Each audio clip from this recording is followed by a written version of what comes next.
केतना के माय बहिन केतना के माय बहिन Mixed by SP Nifis. बाबा तानन के बाप छिनला केतना के माय बहिन नमूना रिकॉर्डिंग स्टूडियो राजगीर। हाँ हाँ जल ढारे गइल रहे बराबर पहाड़िया घाटल घाटन मय बाबा तोहरे दुआरिया हाँ जल ढारे गइल रहे बराबर पहाड़िया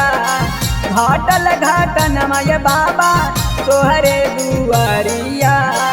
सब कोई कफन में होई गेलोली सब कोई कफन में होई गेलोली बाबा हो के तानन के बाप छिनला केतना के माय बहिन बाबा हो के तानन के बाप छिनला केतना के माय बहिन के माय बहिन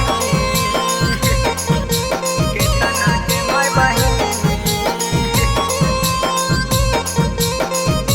बाबा हो के तानन के बाप छिनला केतना के माय बहिन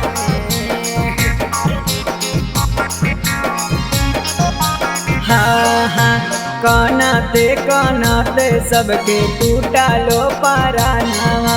सच कहा बाबा कहाँ रहा लो दयानावा हाँ कानाते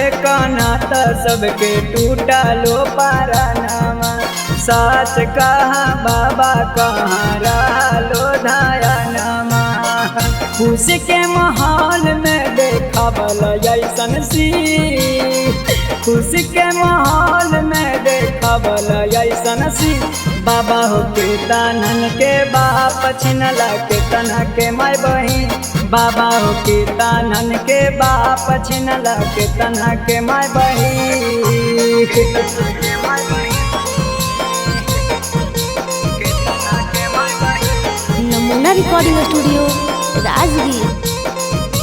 बाबा हो के तानन के बाप छिनला केतना के माय बहिन हाँ हाँ कानात बाबा सुखा लो नया नावा गाई गाई अमर जीत करहियो बखानामा कानाते बाबा सुखा लो नया नावा गाई गाई अमर जीत करहियो बखानामा राबिया सानिया के मुश्किल भेलो की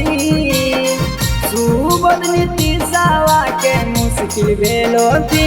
बाबा हो के तानन के बाप छिनला केतना के माय बहिन बाबा हो के तानन के बाप छिनला केतना के माय बहिन Presented by Namuna Music।